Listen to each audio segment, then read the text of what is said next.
Zari. The boss ready. Woman of men.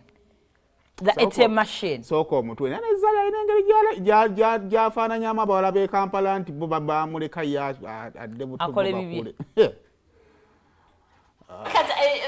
Ekikulu babulobe mulaba akafaananyi bamufunye story. Balina kyennyongerako. Oli tata abaana bange ono bba wange kati bonna balina okuba nga basinkana. Ono abeera n'abaana bo wootabeera kati olina okumanya ani ddala abeera n'abaana bange bwe siri mukwatagane mwena mukuza abaana bammwe. It's as simple as that. Tewali kyamaanyi. Byakutegeeragana kubanga era at the end of the day kyekiriwo bali baana be ate kati ono bba wange wampeta. Tosobola kuŋŋamba ate yabeera n'abaana be ebiseera ebisinga bw'otali. When actually for me the boss lady part when it comes to my family doesn't work. I'm just like I'm a wife and the mother of the kids. Now again realizing since my Netflix so my pages customizing more about Zari the brand. Instead of seeing my personal life again interfering with my business and my brand. I'm a mother, I'm a wife, I'm an entrepreneur. Ninani no lyemwamperia socialite ero nayo sirimanyi kati waliwo wosanga kino affecting chiri. So I need to pull out certain things, but it has nothing. Shakibi and dropping zone is actually outside nature, they're chilling.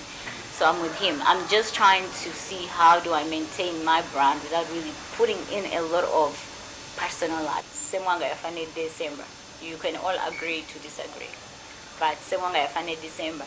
Yainanga chiri nti akitekamu nnyo abantu bamotoka mapya bichikati nawe nababange Sweden London baina bamanyi twewerera gunti tumusangayo nekati vibe ya far. He was like an inspiration. He was like a motivation. Nti buli muntu yatunuliranga semwanga gyali abana babeerayo bakola kino nina okola ennyo ngende Uganda nga nina akajacket spending. Right now people are like so mu bufunze semwanga yafane December ne let us say tujagitwaliriza mpola. So why party ekunganya abantu ababadde mu diaspora n'abali ku ground e Uganda nga bagala kikuba omwaka gugwako obulira nti mbadde nkola nnyo nensanyusiza ntya. So white party kyekifo kyolina okujja ate white party nekirala wali abaana balina sente gobanga oli muwala oli eyo obadde ku kyeyo kyo kikumenye nga byagaana. We have boys in Uganda kati abalina sente motoka muzirabye wabweru nga muzi kitufaananyanga abatanaaba omanyi obukulu butera kujjira wanene wano walamu wano olaba obulago.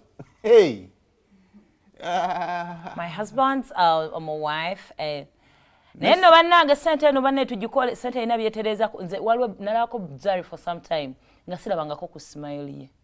I'd never seen her teeth because it was bad. She fixed it. Now oli sawa.